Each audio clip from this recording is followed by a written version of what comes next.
What's going on, everybody? It's your boy Broadway Joel, the voice of Dominican Boxing. I'm here with my brother from another mother, A-Side Boxing Talk. Truth, what's going on, my man? How's What's everything? good, my boy? What's good? How you feeling this morning, man? Man, I'm doing good. I'm doing good, man. I see you doing good shit on your channel. Definitely, I saw you was over there at the Rodriguez fight. Got a lot of good content. How was that experience over there? Nah, man, that was dope, man. Just walking in there, and then just sometimes I think maybe as boxing media, it's always good to lay eyes on guys, right? Like for example, we see Subriel Matias, and he's such a dog in the ring. You know what I'm saying?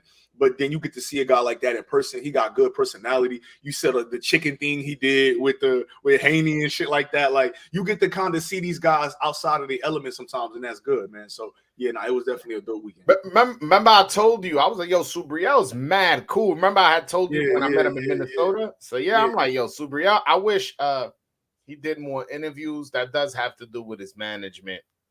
I've given up trying to get him on my channel, to be honest with you. But yeah, I really like Subriel Matias' personality, and I like more of a boxer, more of a mover, but I also like brawlers too. You know what I'm saying? I don't mind watching a nice big brawl, knock him out, drag him out, and he definitely has the style for that. So I definitely like Subriel. That was dope that you got to meet him and got to know his personality. Yeah, man. But let's get on to the topic of the day. Me and you, we had a off-camera debate about who's number one pound for pound, and we both agreed this conversation should be on camera. So first, I wanted to put out there for the public seeing. I have Naoya Inoue as number one pound for pound, and my man Truth has Bud number one pound for pound, but we each have the other one number two. So first, I want to ask you: do you think it's crazy or it's disrespectful for me to have Inoue number one over Terence Crawford? No. Okay. No. So you understand how I can view Inoue being number one.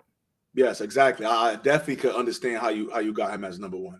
Okay, so why do you have Bud as number one? How about that? Okay, I got Bud as number one. Honestly, and we had this conversation simply because he's the first guy in the 4-belt era to go undisputed 2 times.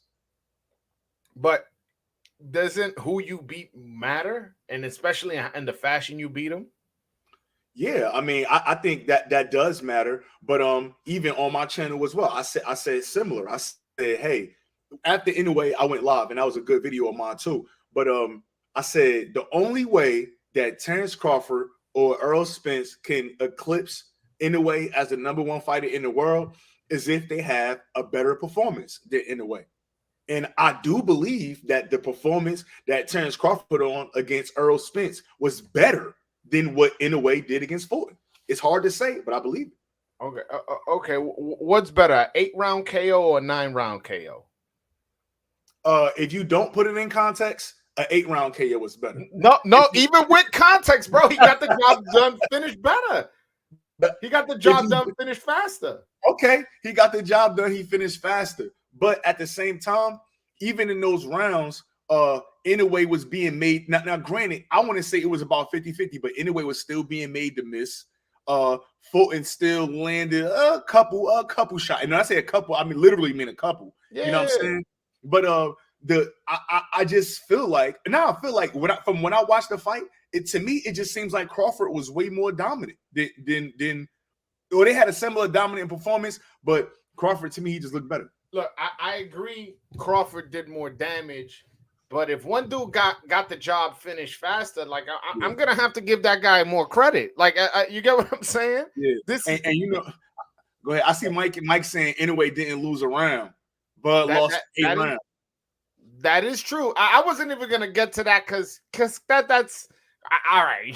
Bud lost 1 round and this guy lost none. That's as much as that works in my favor, I'm not gonna harp on that too much. But I will say, bro, he got the job done faster. That to me proves to me. And I don't think I forgot.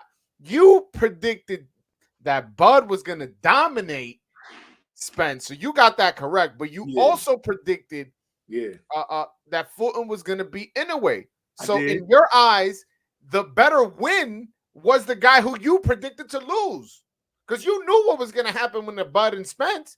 You did not know. You were totally wrong with the Inoue. I was, but at the end of the day, also when I look at it from even if and I granted pound for pound is subjective. Everybody, you know what I mean, whatever. Everybody feel how they feel, but I do think that I had Earl Spence, no matter what pound for pound list I was coming up with, I had Earl Spence ranked higher than I had Stephen Fulton. Now, I did have Fulton in my pound for pound list, certainly for sure, but I had Earl Spence, and I think unanimously across the board, I believe most boxing fans and hardcores had Earl Spence ranked higher than Stephen Fulton. I don't know. I wasn't really rating Spence that high because he was coming off a long layoff, like a year and a half. And I also think, and I think the same about Bud, to be honest with you. Before they fought each other, man, their resumes was good, but nothing crazy. It was like, it's a good resume. But I don't think neither was like, oh man, like when you look up their box rec, you're like, damn, he beat this guy and that guy. And nah, I ain't feel that. But Fulton, and I'm gonna go up because I don't want to make no mistake, because I was at Fulton's last fight that he had in America. But if I'm not mistaken, he fought, because I know Earl Spence had fought in December. I think it was April 16th, 2022. Because I was at that fight as well, at the Ugas fight. If I'm not mistaken, Fulton fought in May or June. It was like a month. No, I'm adding to the combination of layoffs. It was the long layoff. It was the long layoff up until the fight with Crawford, but then he had a layoff up until that Ugas fight as well, because he had eye surgery. Yeah. So it's just like he's been out the loop so long and like on a consistent basis where it was hard for me to rate him pound for pound, to be honest with you. Yeah. Like that's because he was this kind of like, he came out of nowhere, had that one performance against Ugas, and before that, he had a long layoff when he fought Danny Garcia. So he was very he beat up Danny too, though. He did have a good performance against Danny. He still wasn't the same Spence I was used to seeing. And that should speak volumes. Why? Because we never seen nobody do Danny like that. We never seen Danny face look like that after a fight. So if you telling me that that's not the Spence that you used to seeing, and I can admit also that I seen Spence take off the round mid to late rounds. I seen Spence take off a couple rounds, and we still never seen nobody do Danny like that. You know what I'm saying? So I think that to me, that speaks to his greatness even more. And then to have an eye, right? You come off of the eye surgery, and then you stop Ugas after he just beat Pacquiao. Now you say what you want to say about Pacquiao. Pacquiao was coming off a long layoff as well. But he was coming off beating Thurman. You know what I'm saying? Yeah. No, you know, we don't play the whole bunch of the name games and shit. But you know, I think those are two solid wins that kept Spence where he needed to be on a pound for pound list. Yeah, I listen, I hear you, and I'm definitely not dismissing that. That's why I said I had trouble putting him. That's why I really wasn't making pound for pound lists until they fought each other. Yeah. I just wasn't, because it was hard for me to rate either one of them, considering, again, I'm not a particular fan of either of their resumes. I didn't think resumes were that strong, and I kind of needed to see them fight each other to know more or less where they are. Yeah, for sure. It proved to me like, no, Bud is that guy. You know, Bud is good, but with Inoue, I didn't need that Sutton Fulton fight to tell me. I knew he was dominating every single fight he had before that. People would like to say like, oh, the Donito Donaire fight was competitive. Well, yeah, he did get his eye socket and his nose broken. Don't get me wrong. But he still won, 9-3 and dropped him. And there was no doubt in anybody's mind who won that fight at the end of that fight. And then he rematches it and then knocks him out in 2 rounds. By the way, this is after he goes out and gets another belt.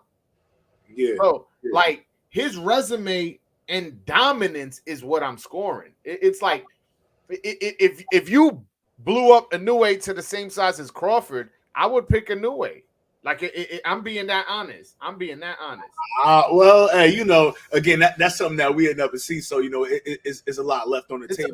It's subjective. Yeah, but at the same time, I would give you Inoue with the resume. I think not only do Inoue got a fire resume, but what a lot of his opponents have been able to do after he's beat them shows. Like again, like we talked about in the beginning, I seen him spark Manny out, and I just seen Manny win another world title at 118 to become a two-time champion. You know what I'm saying? I don't think that anybody on Crawford's resume post of a loss from Crawford has went on to do much of anything. But I also think that Crawford was a victim, not say victim, but he was a victim of the circumstances, one, and the opposition at 147. You get what I'm saying? There wasn't like a bunch of names at welterweight that we needed Crawford to fight for us to see like, oh, damn, he's that guy. Was it Ugas, Thurman, Porter, Spence? He got 2 of the 4. You know what I'm saying? So, and again, we know his promoter, Bob Arum at the time, also the same guy who's Inoue's American promoter, and we still have seen him. He's yet to do anything of substance with Inoue in America. You get what I'm saying? And when you got a guy that's 25 and 22, he's knocking out everybody. This guy is a main event, a guy here in America as well. We still yet to see that promoter make a move with Inoue, right? But at the same time, if we saying that, we got to say, hey, that same promoter didn't do much of what he was supposed to do with Terrence Crawford. You know what I'm saying? Terrence Crawford, 11-fight knockout streak. Like some of the fights we might not like the way the fight is going, but he's getting the job done. He's knocking everybody out. No, he's knocking everybody out, but so is Inoue.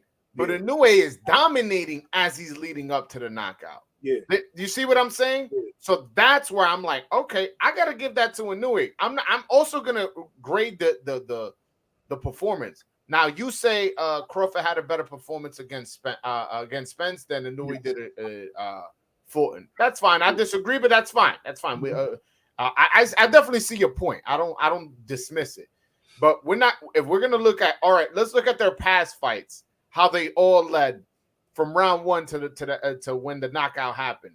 Yeah. There's no way you're gonna say you saw what Bud did and it was more impressive than what Inoue did, and then Inoue did it against better competition, and you picked Inoue to lose. That's true. No, you're right. But also, when you look at their opponents, I've seen Stephen Fulton in nail biters against Figueroa, against Angelo Leo, shit like that. I've seen him hurt bad against, obviously early in his career, but against Blue Nose Lopez, seen him hurt and shook to his fucking boots, right? We never seen Errol Spence in a compromising position, looking like he was even attempting or was about to go down. You know what I'm saying? Now, we seen him hurt before. Even in Ugas. Ugas got a clean free shot. He bounced off the ropes, came back. We never seen nobody dominate Errol Spence the way we saw Terrence Crawford dominate him. We never even seen Spence in a tough one. Well, you know what? Sean Porter was a tough fight. That was a tough fight. That was a tough fight, and he needed that knockdown to get the win. Sure.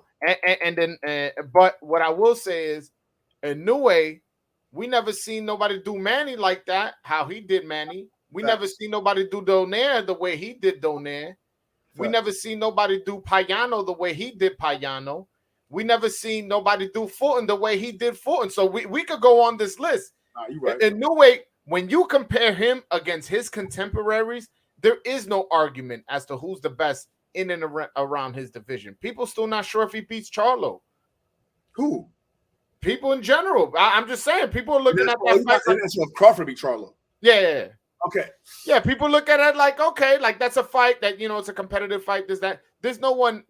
If Inoue was to move up at 126, I don't know if I'm picking anybody against him. Not Robesi, not Luis Alberto Lopez, not none of those guys. But does that speak to the guys that's at? Does that speak more to Inoue, or does that speak more to the guys that's at 126? No, but 126 is a good division. Come on, bro. Now that's a question. Now that's a great. You're right.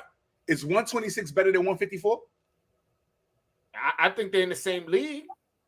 So again, you got another undisputed champion at 154 that took one loss. He took one loss, but he got avenged. I don't think none of the guys at 126 are comparable to Jamal. That I would agree with. That I would agree with. But my point is, like, Inoue he literally hasn't been in a competitive fight. Like when you take that into account, like, wait a minute, so nobody could fucking compete with this dude.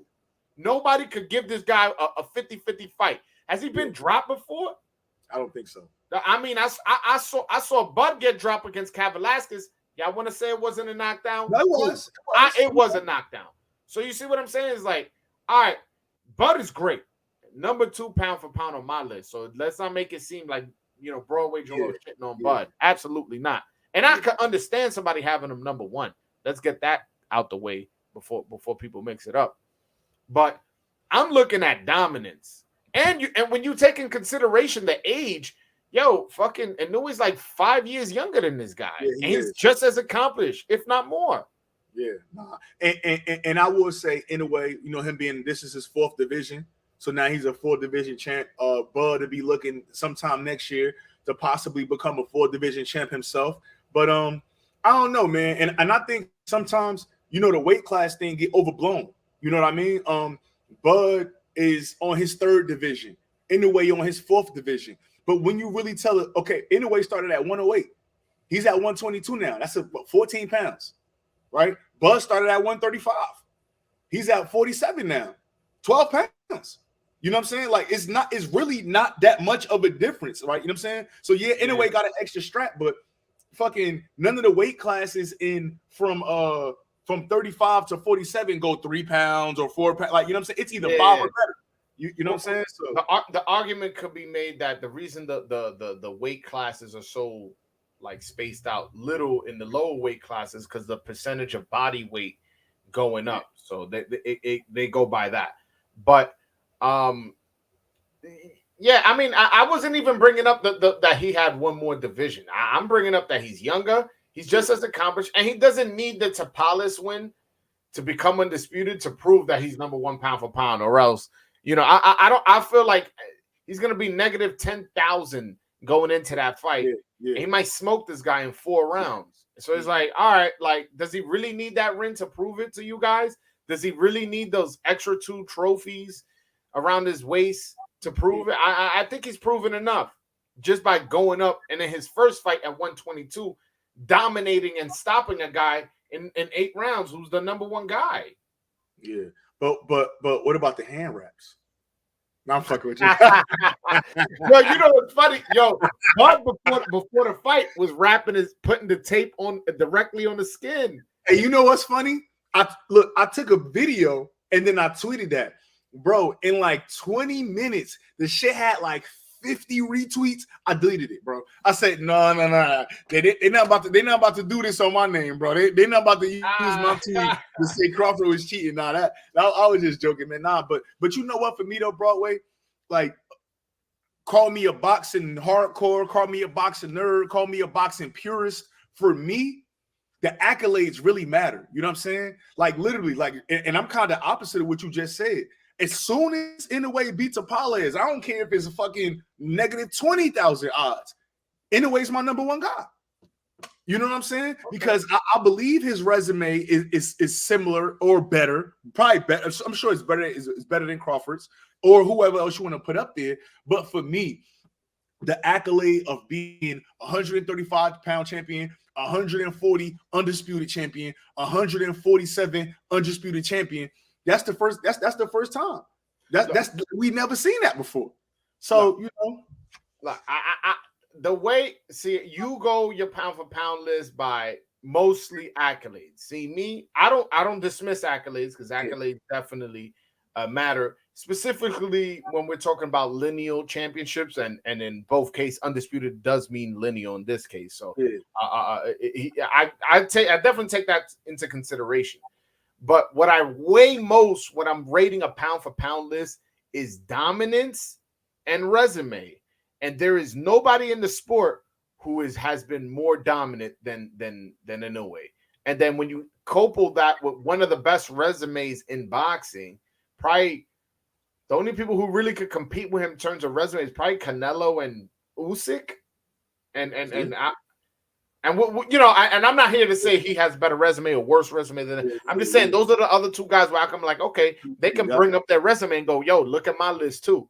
Yeah. But in terms of dominance, I don't think there's anybody in his league The only other person who I don't feel gets enough credit is Bivol. Bivol be dominating motherfuckers too. Oh yeah, Bivol be he just don't stop nobody. Yeah, so. yeah. It's that aggression. The aggression. He's not a finisher. He's not really a finisher. He's gonna beat you up. Yeah. No. I like Bivol style. I would say if I was a boxer, that's probably the style I have. You know what I'm saying? Just not the style I would want. I just think that style kind of fits my body, my athleticism, what I can do. You know what I'm saying? Like that Mayweather shit. As much as I would love to do it, I've tried in the gym and I got my ass whooped because I don't have those fast reflexes. He kind of has that high guard, kind of stepping 1, 2, boom, and that jab and shit like that, moving around, good footwork. I feel like I always felt like if I was to be a boxer, I would have that style. Nah, facts, nah. But no, I mean, again, man, once in a way, get my man out the way. I can't believe. I honestly can't believe that he needs to fucking beat this guy to fucking prove to you. Because it's going to be a constant back and forth. Because I'm telling you, once in the way beat him, he's my number one guy. If Charlo come back, even if Canelo knocked Charlo out, bro, if he come back to 154 and lose to Terence Crawford my number one guy again, bro. You know what I'm saying, bro? Like, but again, it's just funny that we having this conversation because I don't think, I can't remember the last 1-2 punch kind of greats that was in our era. That's like, hey, this time is this guy. This month is this guy. This month is this guy. Like Floyd pretty much dominated a lot of that time. You know what I'm saying? No, I'm listening. No, I just saw you looking. I started looking too. Floyd dominated a lot of that time. But again, man, I don't think you could go wrong with Crawford or Inoue as your number one guy. But for me personally, the defining thing for me is him being 2-time undisputed. No, listen, I'm with you, bro. I totally understand that. For example, I give Teofimo Lopez a lot of credit for being a 2-division lineal champion, especially at the age he's at. I'm like, whoa, like nobody's accomplishing these kinds of things. This is historic what you're doing. Like you definitely belong in the top 10. And I don't dismiss him being 2-time undisputed, but that's not everything for me. All right, now let's open your books. It's kind of like a business. Yeah, I generated $10 million, but you had $9.5 million in expenses. So like, how much money did you really make? It's kind of like, all right, you're 2-time undisputed. All right, let's open up the books. All right, Posto's gonna win. Sean Porter's gonna win. All right, the Spence win was a great win. All right, and then let's open up Inoue's book, and then we start seeing how dominant he is, and then Donaire and Rodriguez and Payano and Fulton, and it's like, oh, how is he beating these guys? He's smoking them. Some of these guys that I just mentioned, he knocked out in the first or second round. Yeah, and they became world champions afterwards, and it's like, wait a minute, like what? He's that good? Yes, he is that good. Yeah, but what I will say though is. Crawford at like he not dominating as much as Inoue. He's not dominating in the same fashion as Inoue, but again, it got to be some type of domination to knock out like the last 10, 11 opponents. Like, you know what I'm saying? Like he's smoking everybody. Nobody's leaving the ring with a decision against Crawford. Like, you know what I'm saying? Well, it's been a while. It's been since I think who was the last fight that went to decision for Crawford? Molina, probably a long time ago. Nah, he stopped. Okay, so it was. It might have been Postol. Yeah, Postol. Yeah, Postol was the last fight to go, and even the Postol fight that was in 2016. So 1, 2, 3, 4, 5, 6, 7, 8, 9, 10, 11 guys in a row have been stopped since 2017. He stopped everybody. He's fought 11 guys. But I'm on TBRB, right? I'm on TBRB looking at the top 10 rankings in welterweight, and Spence is the only one Crawford beat. Everybody else he hasn't even fought. Okay, and then we go down to the division. Inoue just left 118. We look at the number one guy, and it's Emmanuel Rodriguez, and he knocked him out in 2. Yeah. You get what I'm saying? Donaire's there at 7. He knocked him out in 2 as well and decisioned him. Paul Butler's there at number 10, and he knocked him out. I believe it was in the 11th round. But Paul Butler got a gift. No, but my point is top 10 in TBRB in the division he just lost. He's beaten 3 of them. And then in the division he's currently in, ranked number 3 is Stephen Fulton, and he knocked him out. Yeah. So it's like when you start looking at who he's beating and where the guys he's beating are ranked currently, you're like, wait a minute, these guys are better by the rankings, not by my opinion, than the guys Crawford is beating. Well, do you trust TBRT? I mean, that seems to be the I'm not 100%, but honestly, you know what rankings I like? I like Ring Magazine rankings. Well, I'm just saying, because if you on TBRB and you go to their pound for pound, they got somebody at number 1, and it ain't in the way. You know what I'm saying? Nah, I feel you. They got Crawford as their number 1 too. No, same thing as Ring Magazine. Same thing as Ring Magazine. I mean, but that don't mean I have to agree with it. Nah, you're right.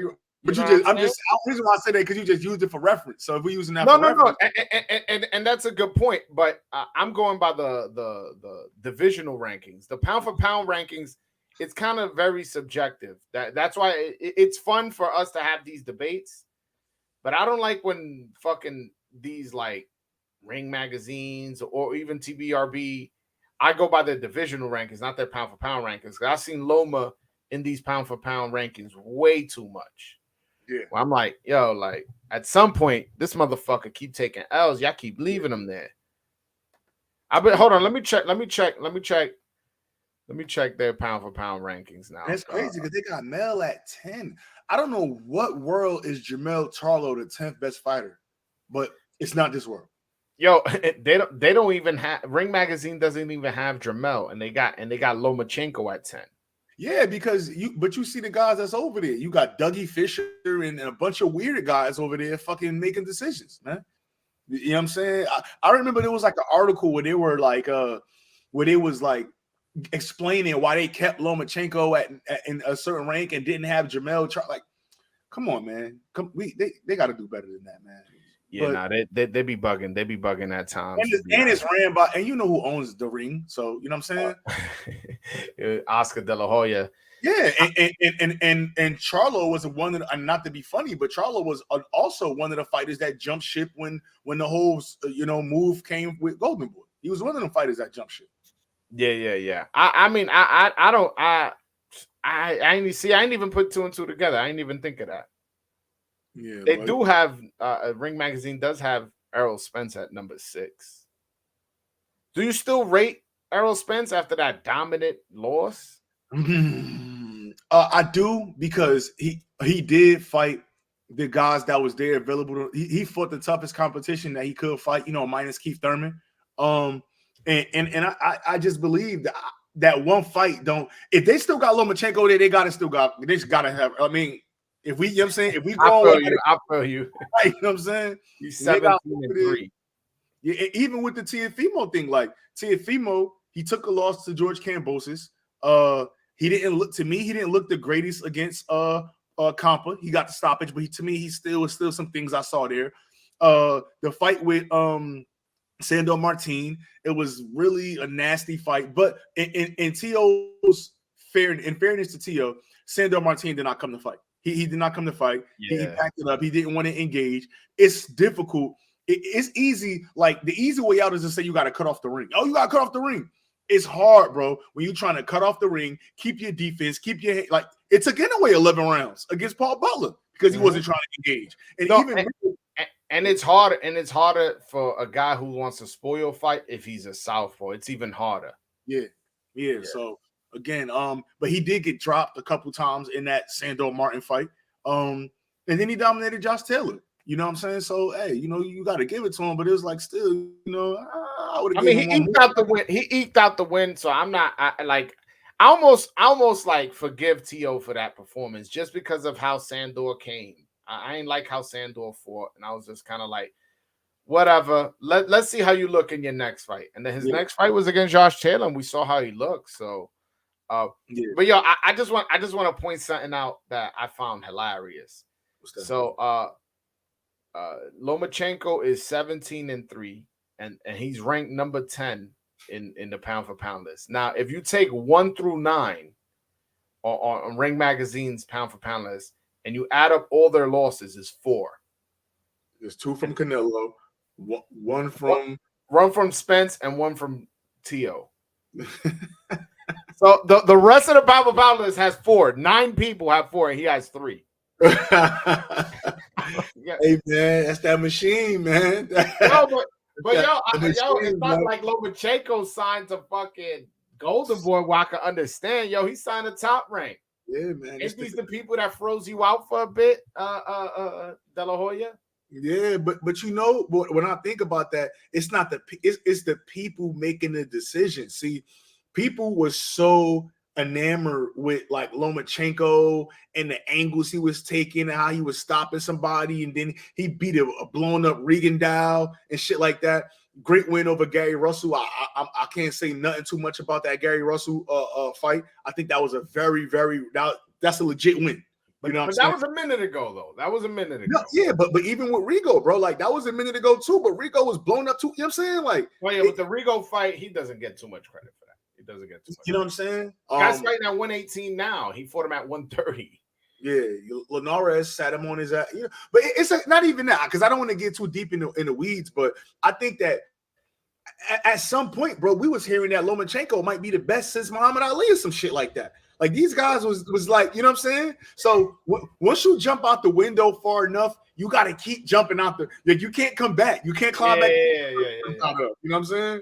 So now, you know what's funny? I had fell off boxing for a little bit, and I always thought, Vasyl Lomachenko was overrated, right? I had fell off boxing for a little bit just because, you know, every fight is on a Saturday. You know, you want to do shit, but I'm back on it now. And when I came back, I fell into that Lomachenko narrative too, where I started really looking into it. I'm like, wait a minute.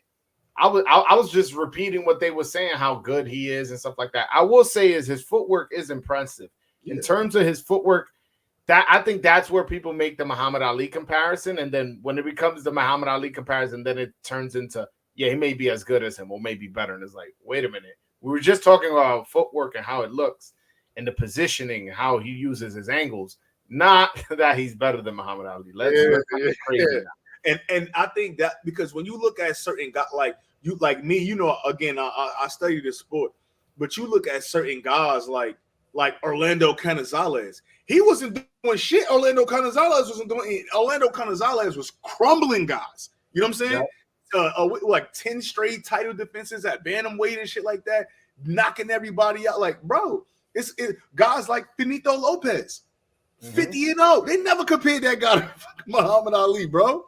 Like, you know what I'm saying? No, and you know, a guy who has really, really good footwork who doesn't get talked about in the kind of like in the neighborhood of Lomachenko, in terms of, I see similarities not in style, but in terms of little tricks they do with their feet, is Mike Tyson. Mike Tyson would be on the rope and position himself out and throw a right hand, and he would come in and then shift and do all that and then hit you with a left hook to the body.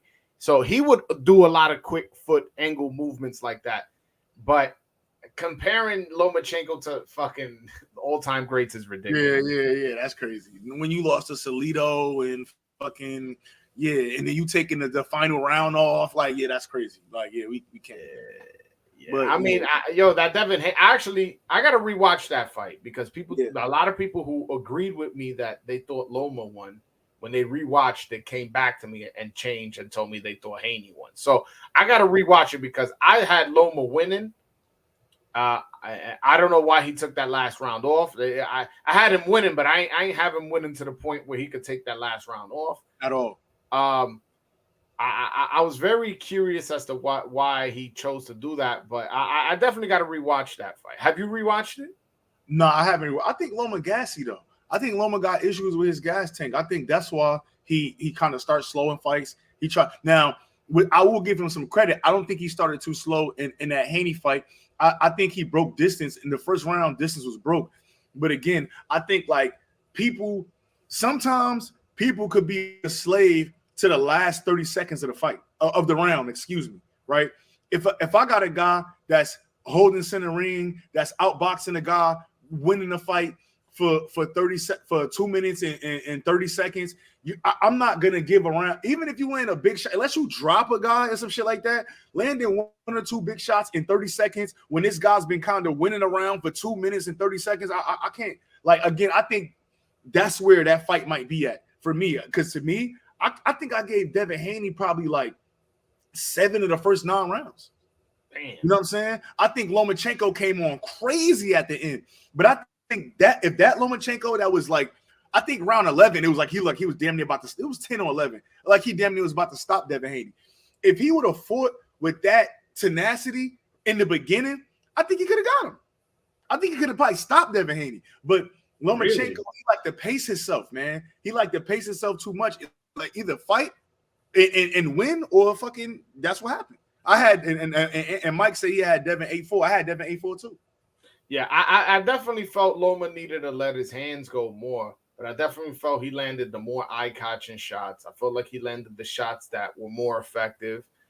I do think Devin Haney had good body work, and specifically his right hand to the body. Yeah, I thought he had good body work, but I don't remember. I don't remember. I remember feeling like Loma should be a little bit more active, but he did just enough because he landed the cleaner shots. That's how I remember. I think my scorecard was 7-5 Loma. Yeah. So when Haney got the decision, I wasn't in uproar saying it was a robbery, but I was saying I thought Loma won that. I thought Loma won for sure, but I got to rewatch it because again, a lot of people who felt the same way I did when they went back and rewatched it, they came back to me like, "Yo, bro, I think we were wrong.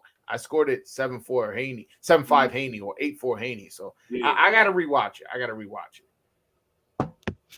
Yeah, that's yeah. Good. I'm good. Yo, what'd you make of Navarrete's performance last week? Yo, that was fucking crazy. Yeah, that was again. I think I was looking. So remember, for me, I was at the other fight. So when I actually turned on him and Oscar, I think it was like in the 2nd or 3rd round. But I was surprised. But again, man, when you a fighter that like Oscar Valdez is a fighter, he'll fight, but he's really looking for that left hook. Like it's like, how can I land this left hook? Right. And that's why, even kind of back to our original debate, that's why I think some of Terrence Crawford fights go the way they go. Because in his mind, it's like, how can I knock you out? Okay, trying to establish a jab for a couple rounds, that's not working. Okay, let me try to get a little closer. That's not working. But eventually, he'll get to that way where that Terrence Crawford can knock you out, and then he just gets the job done. Valdez, the same thing. It's like, okay, we're gonna fight. But I really need to land this left hand. And if I don't land his left hand, you get situations like last week, bro. Navarrete's the goods, man. Who did you pick going into that fight? I picked Oscar by stoppage. Me too. Like, I felt like he still could have done it because there was a lot of moments in the fight where he was making him miss like 3, 4, 5, sometimes 7, 8 punches. Yeah. And wouldn't make him pay. So there were a lot of counter opportunities. He was too much left hook heavy, should have threw in some right hands, should have threw him some uppercuts. There was a lot of opportunities for uppercuts. And then he abandoned the power jab after the first 3, 4 rounds. Yeah. I hated how Oscar performed. I felt like this is a win that got away from him. To be fair, I didn't know Navarrete was that strong. Navarrete he showed to me that he's strong. He looked way bigger than Oscar Valdez, and he's the guy that just moved up. Yeah. But he took those left hooks and kept coming forward, and I got to give him credit. He has an ugly, awkward style, but it kind of reminds me of Venado Lopez, Luis Alberto Lopez, where his style is very unorthodox. It's very like, what the fuck is going on? But he knows what he's doing. He's winning. I just saw somebody say they won Hector versus Navarrete. I just looked at on that. Hector got he got to worry about Lamont Roach. Before he start thinking about unifying and all this shit, he don't got an easy fight coming up. So but he needs to worry about that. I think the thing with Navarrete is what make him so great, and sometimes what make him look so dominant when he is fighting is that Navarrete is always going to be able to get sparring similar to what his opponents do. Mm-hmm. His opponents, it's hard. It's hard to get sparring for a guy like Navarrete. Like, I don't know what you do. You know what I'm saying? So Yeah, I don't. if you're and I'm not dismissing Reynoso, but I don't know how much tape Reynoso studies. You get what I'm saying? He don't strike me as a coach that's like beating down the like, you know what I mean? We gotta bring this back. I see this habit. I see that. Hey, we're gonna. He strikes me as a coach that's like, yo, listen, your left hook is your strong suit. We need to work ways to find for you to land that left hook. You know what I'm saying? You go into a fight with a guy like Navarrete, bro, that's not gonna work because he's so fucking awkward, man. And Navarrete, like in his awkward things, he's usually gets hit a lot more. He showed me good defense. Like he would just kind of lean back and move his head like that, and he was he would throw a glove up every now and then. Yeah. So he impressed me in terms of his boxing skills. Again, he's not Floyd Mayweather, so anybody who's going to clip this and be like, oh, you know, I'm calling him a defensive wizard. No, but he had tricks up his sleeves, which I didn't know he had. You know what I'm saying? Usually he's just in there looking crazy and kind of like just overpowering guys. Exactly. This time he kind of used some of his defense, boom, boom. And it may be he's used to sparring that Mexican style, like as you alluded to. It could be that. But like as you mentioned, and that's why I'm such a Luis Alberto Lopez fan. How the fuck you prepare for these guys? These guys are so awkward, and it's not that they don't know what they're doing. Like there's guys that are like Rolly who are awkward, but it's kind of like a bad awkward. Yeah. You know what I'm saying? These guys are awkward, but it's like I don't. It's effective. I don't know what to do, and they cracking both of them. Yeah, for sure. No, I was really surprised by that fight. I keep seeing people say war, but both guys got for me, a war is like a two-way kind of deal, bro. Yeah. Like if somebody beat you up a lot, it's not really a war. You just got beat up. You know what I'm saying? I would say it was a fun fight in moments. That I will say, but I'm not going to call it a war. That was a good fight that, you know, went more one way than the other. Yeah, no, it was. So, you know, you just gotta see, man. Who you want Navarrete to fight next? I mean, the thing is that all the other champions are on other platforms. So we got Hector, who's gonna fight Roach. He's on PBC.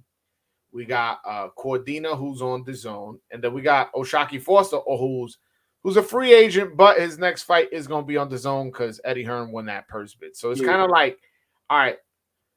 After that, like the vision is kind of weak. I mean, you know what fight will be a fucking violent ass war, but I don't. He's coming off a loss, so I don't know how. And a tough loss too, so I don't know how good condition he is. But Rakhimov, that would be a violent ass fight, bro. I would love to see Rakhimov versus Navarrete. I know that's more of a hardcore. Some people on the chat probably don't even know who I'm talking about, but he just coming off that loss to Cordina. He gave Cordina everything he can handle. I would love to see that fight. Yeah, you know who Rakhimov is? Rakhimov is the Batir Akhmadov of 130.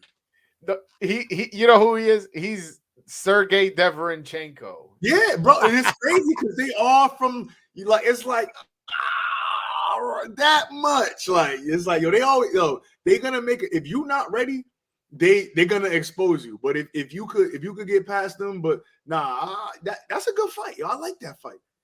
I would love that fight. If you asking me from a fan's perspective, that's who I would want. What do you think of a Albert Bell or Robson Conceição? Those fight Roger Gutierrez? Oh, Roger Gutierrez just lost. Never mind. Yeah, he just lost to Otar. Yeah, Otar Arizanesian, whatever. Yeah, I can't. But what do you think of Conceição and Albert Bell? I think Conceição loses. Albert Bell, we never seen him in there with that type of competition, but I think a guy that's the only guy that could possibly beat a Navarrete, you got to be able to control distance. Navarrete has shown like a keen ability to kind of be fighting at one distance and just break the distance with those long looping awkward angle uppercuts and shit like that. If you could keep distance, I don't know how somebody would. But if you could keep distance with Navarrete, I think that'll work. But other than that, man, the only way I see Navarrete taking another loss, man, it got to be against a guy that's a great boxer or when he move up. Oh, I got one. I got a curveball. I got a curveball for you. How about he just missed weight in his last fight, so he needs to move up to 30. Yeah. How about Mauricio Lara? Ooh.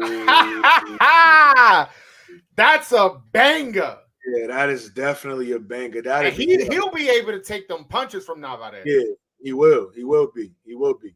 It's just that's woo. Yeah, I think that's the fight I want most. And it's funny, the two guys I mentioned, Rakhimov and Lara, they're both coming off losses. Yeah, facts. But yeah, that's those both good fights. I wouldn't mind seeing Rakhimov and Lara too. You know what I'm saying? Yeah, they both just fought on the zone. I don't see why that fight can't happen. Yeah, but see, I think that Lara thing was kind of it was odd to me because Lara fought in the UK multiple times, so he was already understanding that by Wednesday you got to weigh a certain weight, by whatever day you got to weigh a certain weight. So I don't know if that was just they didn't care about the belts no more. It was just lackadaisical. Maybe he won a little bit money. Maybe he had a couple new sponsors that put some dough in his pocket before the fight and he didn't care. But Lara missing weight like that over there, that shit just kind of it struck me just something's funny about that. Something was odd about that. It was weird because he did fight Warrington twice. He did fight he fought Lee Wood. Yeah. There once. So that was his fourth fight that I know of. So he knew the rules. That's because again that and not only is that your fourth fight over there, that's like your fourth fight in like your last five. Like, you know what I'm saying? Over there, maybe six, right? That's like you fought there 4 times in like your last 6 fights. I don't understand how all of a sudden you're not understanding how the weight protocol goes. You know what I'm saying? Or maybe he just might need to move up to 130. Who knows? I mean, did he announce what he was doing? I actually don't know. I haven't heard nothing from Lara since that loss, honestly. Oh, okay. Yes. I'm curious because I'm a fan of his style in terms of for like entertainment value. Again, like not necessarily I'm a huge fan, but when Mauricio Lara is gonna fight, shit, sign me up. I'm definitely willing to watch. But yeah, if he's moving up, I would love to see him and Rakhimov or him and Navarrete. Yeah, you know, him and Cordina. Fuck it, why not? There's a lot of good fights in and around 126, 130. I feel like 126 is deeper, and 130 is more top heavy. 130 got good guys. Got Navarrete, Hector Luis Garcia, Joe Cordina, Oshaki Foster, Rakhimov. But then after that, it kind of tapers off. It kind of like Conceição, Gutierrez, Ogawa. Lamont Roach is good, but like we'll see just how good he is. Albert Bell kind of unproven. Like it's a lot of like 130 is kind of like it's good, but it's not bad, but it's not great either. 126 is very deep. The dude that lost, did he lose to Navarrete? Ruben Villa?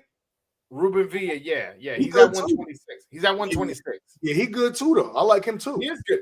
Didn't he beat Luis Alberto Lopez? Who I think he did. Yeah, I think he did. Yeah. So I personally, right now, if you put a lie detector test on me, I'm picking Luis Alberto Lopez to be the number 1 featherweight. The Ring Magazine has him as that, but I'm not even going by that. I'm going by my own opinion. I know what I see, and TBRB also has him number 1. So there you go. I think he's the best featherweight right now, and I quite honestly, at 126, I think I pick him against everybody. I do think that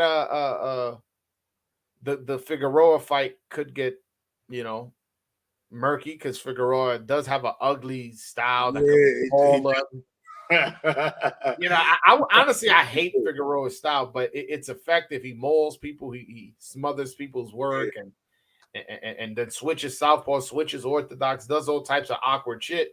Yeah, and So does Lopez. Lopez does go awkward, so I don't know who wins that fight. Just off the strength of, I've never seen those kind of styles match up. Yeah, nah, facts. Nah, you right about that. I We'll see see, Slim man. saying it's Robacy. I don't think so. I think Robacy's small, man. Yeah, man. And you know what? I'm not gonna lie, Broadway. I think it was a real reason why they put Robacy on Inoue undercard, bro. I think that once Inoue get rid of Tapales, I think in America we're gonna see Robacy versus Inoue. I really believe that. I don't dismiss that, but I want to pull it up before I speak on it, 'cause I want to say it correctly. But one of the things that I've noticed that they've done with Robacy Ramirez's career is always make sure he's on the undercard of something. I'll say historic just because I can't find another better word. So, uh, let me find it. So when he fought Eric Donovan, that was on the undercard of an undisputed fight with Josh Taylor, Jack Catterall. Yeah. And then he also fought on the Deontay Wilder Tyson Fury fight, for the lineal heavyweight championship. So we know that's historic. Yeah. He fought on the undercard of Better Biev Joe Smith, which is a 3-belt fight. That right there. And then he fights Dogway in his own card, all right. But then he goes on and fights on Inoue's undercard. So it seems like they've been strategically putting him on cards where there's something historic happening, and that's something I've noticed, and I've heard him talk about it, where that's how he likes it, and this, that, and the third, and that he's always made sure that his managers put him in a position where something big is happening when he's fighting. No, it makes sense. So I'm not sure it's so much more so he's like, hey, that's a big fight, just throw me on that undercard, or how much of it is, let's put me on the undercard, introduce me to the Japanese market. Yeah. You know what I'm saying? But it does make sense, though. It does make sense. It does make sense. You know what I mean? In both ways, because if there's some people that tell me like, yo, unless it's not for all the belts, I don't want to watch. There's some casuals like that. Yeah. So if you keep being on these undercards where there's multiple belts or all the belts on the line, you're gonna get different eyes that usually don't, see boxing. People are gonna be like, you know what? Who is that Cuban kid? I like him. Yeah, no, you're right about that, bro. I ain't gonna lie. We'll see though, man. I mean, I like Robacy. I think he kind of fall in love with that left hand a little too much, but I think he might be fooled for Inoue, man. He might. Yeah, I mean, to be fair, I don't think anybody's fucking with Inoue, but I will say this about Robacy. I don't know how he would handle that Mexican style. Like if he fought Lara, I just don't know how he would handle that. Because he's a crazy guy like that.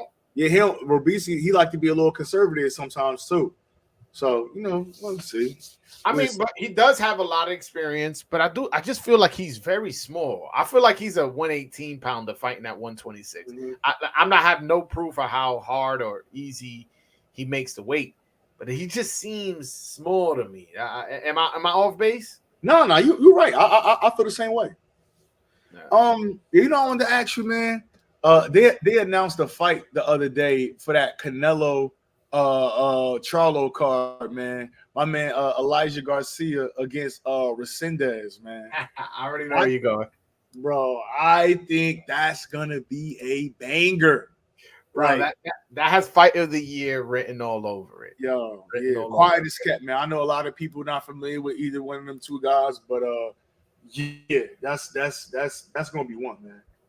And I'm favoring Resendez. All right, guys. Night. Thanks for the show, man. Yo, I'm favoring Resendez, man. Resendez, he showed me something in that Hurd fight. And Elijah Garcia, although tough and strong, he is very young and does get hit. And Resendez, tough Mexican dude, he just seems like that's the kind of fight he wants. Yeah. And I'm not so sure that's going to be in the best interest of Elijah Garcia. On your interview, he spoke about how he gets a lot of nosebleeds that can affect you in a real tough fight where either one, the blood is getting into your mouth and you swallowing blood, or the blood is preventing you from breathing properly. Yeah. I'm slightly favoring Resendez, but I think the fans win in this one, man. I think that's a war, and it's on the Canelo Charlo undercard. Yo, they really, PBC really has stepped their game up the last 2-3 months. They got Terrence Crawford on his whole media tour before and after his fight. Yep. They doing a great job. He just did Joe Rogan, Terrence Crawford. So they're doing a great job and putting a fight, like getting off the Crawford topic. Yeah. Bringing a fight like Elijah Garcia, where you had him on the Tank Ryan on the card, and now you throw him in on Canelo card, lets me know this is a guy you looking at as a blue chip prospect, a guy as you're looking at as like, we need to make this guy a star. And we'll see. I like him. I like him too. But I looking at Resendez box rec, man, I don't see too much in there, man. Yeah, he got the win over Jarrett Hurd, but that was Jarrett Hurd coming back after what, almost a 2 whole year layoff. You know what I'm saying? And the 2 year layoff was a loss. You know what I'm saying? He was coming off of, you know what I'm saying? And then you look at the like he lost to what's my man name? Luis Arias. No, not Jarrett Hurd. I'm talking about Resendez. Resendez lost to Marcos Hernandez, right? That's the guy that we seen get knocked out by what's my man name? Anthony Durrell. Yeah, with the uppercut. You know what I'm saying? It's like, and he got dropped in that fight, and I don't know. It's like this fight is gonna I think this fight might tell me more about Resendez than it does about Elijah Garcia, because you look at the rest of his resume, it's not really nothing there. So was Jarrett Hurd just maybe a weight bully at 54, and once he moved up to his real weight class, we see where his rate is really at? I mean, where his power and shit is really at? Or was Resendez one of those guys that kind of stepped up to the moment? Elijah Garcia come to fight, bro. He don't jab much. He don't, like, you know what I'm saying? He don't jab too much. He come to fight, bro. Like, you know what I'm saying? So and that's why I'm worried the Mexican Jose Resendez is going to be landing them short shots inside. Like, I'm sure, like I look at it like, one, he proved to me he's strong and he got that dog in him in that Jarrett Hurd fight. Yeah. Although Jarrett Hurd isn't who he was, Jarrett Hurd landed some shots. He was landing clean shots, and my man looked like he was having a ball in there, trading and doing all types of shit. And he's, how old is he? Hold on. He is 24. And Elijah Garcia is what, 19, 20? He's like 20 years old now. Yeah. So like, I know it's like, oh, it's just 4 years. Yeah, cool. But in from 20 to 24, you definitely develop your man strength a lot from 20 to 24. Facts. You get what I'm saying? So this guy may be like, yo, let's duke it out, and it may not be in your best interest. One, this dude is from Mexico. He's used to this shit. That's what he likes. He's his whole life, from the time he started boxing to now, has been sparring Mexicans who fight just like the way you fight. So you're gonna come like that and fight him, and he's possibly got more man strength than you. I'm like, I don't know, man. I don't know. I've only seen him fight that one time, to be fair. Well, no, me too. And Elijah Garcia is Mexican. He's Mexican American. Well, yeah, okay, he's Mexican American, but he come from like a line of fighters. Like his dad boxed, his granddad boxed, and they all Mexican. So at some point somebody was Mexican style. You know what I mean? No, I get what you're saying. Yeah. My bad. No, I'm saying again, like, dude, like the broad. But either way, it's a tough fight for your prospect. If Resendez is who he showed against Jarrett Hurd, but that's why you like PBC. Again, I'm not a network guy. I'm not a promotional company guy. I'm a fan of good fights, and this is a fucking good fight. It is. You know what I'm saying? So even back to last week with Trayvon Marshall losing. You know what I'm saying? Mm. You know how everybody can play Monday morning quarterback, but I thought he was gonna knock that guy out, bro. That guy, listen, he messed up my parlay, man. My apologies, man. But again, when you a young fighter, you get in the best sparring, you look in a certain type of way, you got a 7, 8-inch reach advantage on this guy. You like to fight tall and jab and shit like that. All of the, you know what I mean, lead up was telling me that you was gonna stop this guy. You know what I'm saying? Do you have a relationship with Trayvon Marshall? I don't, not a personal relationship, no. Oh no, because I remember you tweeting out like, damn, I'm ringside watching my favorite prospect get knocked out, something along those lines. Yeah, how was that feeling? How was that feeling? That man, it was. So for anybody that watched that show, like you know how like when they zoom in on the camera and you see like that one row that's like above the people, like me and my wife was on the camera the whole night. Like, you know what I'm saying, we like right in the middle of that. So I'm just watching this shit, and even in the first round, I seen him go like jab for jab with Mike Straight, and after he fucking took a jab, I'm like, oh. Like Mike Straight punching, like he's punching for real, like, you know what I'm saying? And then Breadman was sitting on. He said, "Hey Trey, catch the jab with your right hand, because that shit was a heavy jab that he landed." And he looked a little flustered. Going back to that corner, I'm just like, oh boy, you know how I'm like, I don't want to say nothing because I don't want to be that guy in here. But it was a little quiet after the first round, you know what I mean? In that second round, bro, and then when he got hit. He just laying over the ropes and shit, like, you know what I mean? And now I'm just like, now it's my side of the ring too. He's the first one. You there, like, get up. And then he's just like, I'm like, nah, man. Hey, and that shit was so quiet, bro. Like, that shit sucked the air out of the room. He's from DC. Well, he from what's that city? Landover or one of them cities, one of them close cities around the area. Okay. But again, all of that DC, PG County shit, that's I don't want to say it's the same, but it's all family. Let's say that. I got you. You know what I mean? So again, he the son. He the son of the city, man. So you know, that shit, it was rough, bro. I ain't gonna lie. That shit was rough. Nah, that reminded me what happened to me with my boy Everton Garcia. It's a little bit different because I got a relationship with him. Yeah. But when he got knocked out, man, bro, I was fucking sick, man. I had good seats, everything there. Boom, first round. I'm like, oh man, we didn't even get to see his skill set. Nothing. I can't even tell you nothing. We just saw him get knocked out. That's all I went to PA for. I mean, a shout out to my man Eldie Cedeno, who looked spectacular on the off TV portion as he does always. But but yeah, it's unfortunate that So when I saw you tweet that, I was like, I wasn't sure if you had a relationship with him. I was like, damn, man, I know the feeling. Yeah, nah, but even still, man, like but that's how it goes sometimes, though. You know what I'm saying? Like, again, people, it's easy to say play Monday morning quarterback. Yo, that guy was a 2-time Olympian. He should have never been in there with him and blah blah blah. But like, it's a difference between being a 2-time Olympian and fighting a certain type of way. Elvis Gomez was a Cuban, had his great Cuban amateur career. That dude don't fight like that. Nah, honestly, he didn't really have the amateur career that the other Cubans be having. He had an okay. His father was like a legend, though. In the boxing community. Yeah, okay. In Cuba, his father was like a legend. Yeah, but even with a guy like Mike Straight, he just a come forward fighter, bro. Like, you know what I'm saying? He's an up and down guy. Now he might got. I'm not saying he don't got no tricks to his game. I mean, he working with Salas and shit like that. So I'm sure Salas ain't just got him down there doing nothing. You know what I mean? But even talking to my boy Mike Fox. I mean, I'm talking to Mike Fox. He like, yo, because Mike Fox went to spar Brian Mendoza for the Fundora fight. You know what I'm saying? I had seen that. Yeah. And so when doing that fight, it's like he like, yo, man, I was down there sparring.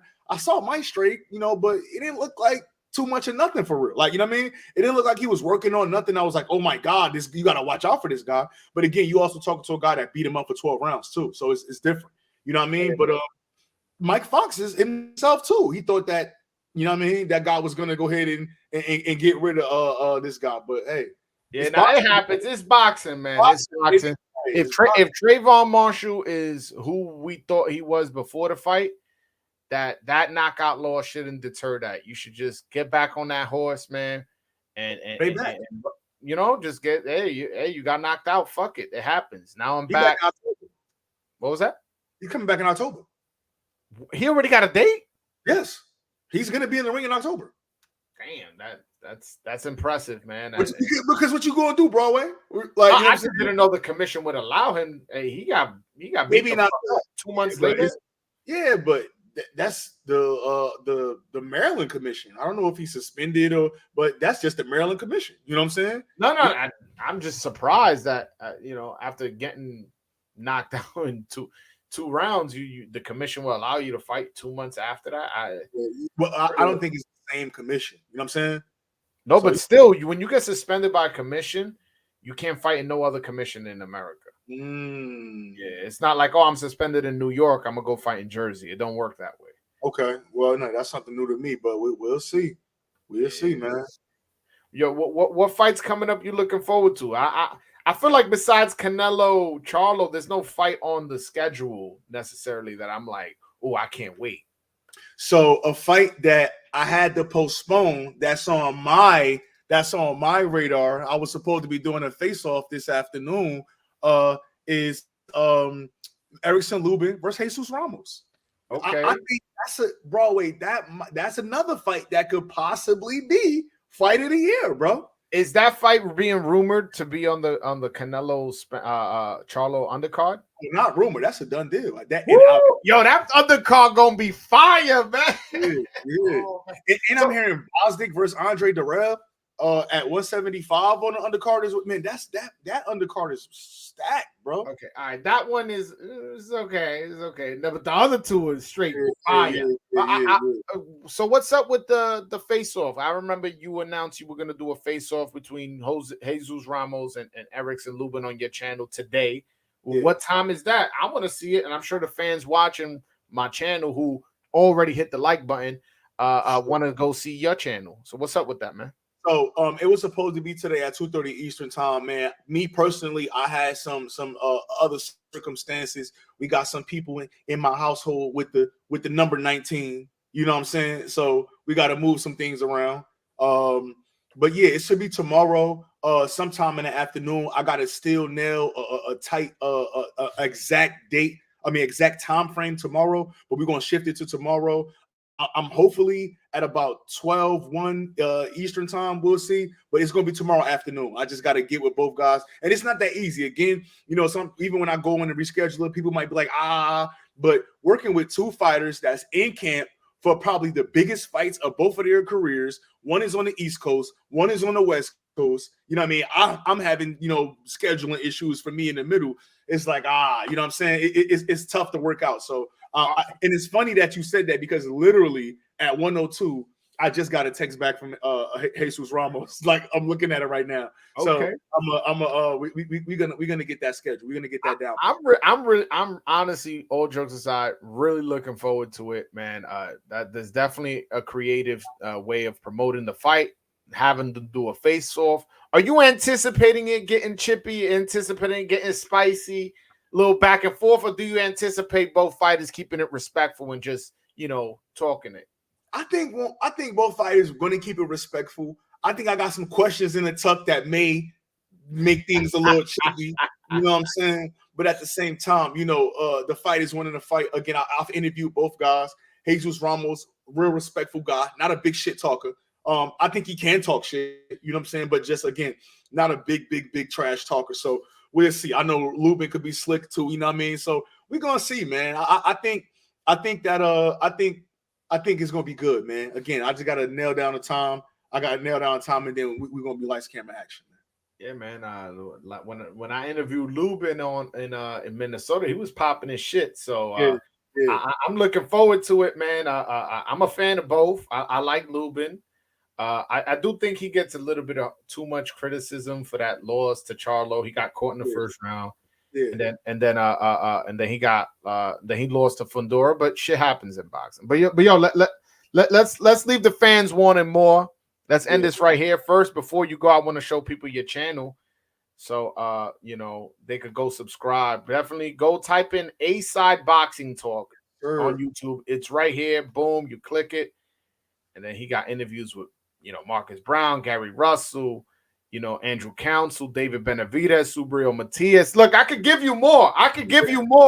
But Greg Hackett, you know what I'm saying? Just go over there, go subscribe, go watch his videos. Make sure y'all tune in to when he interviews Lubin and Jesus Ramos, and they could get it popping tomorrow. You haven't nailed down the time though, but it'll be tomorrow afternoon. Yep, tomorrow afternoon. All right, so stay tuned. Go over there, subscribe to his channel, subscribe to my channel if you haven't already. Hit the like button. Go to BroadwayJoel.com. Buy a Dominican boxing shirt. You'll look almost as good as me. The hair does not come with the shirt. I'm sorry, it just doesn't. It just doesn't. Just the shirt. Just the shirt. But all right, fellas. Until next time. Peace. Peace.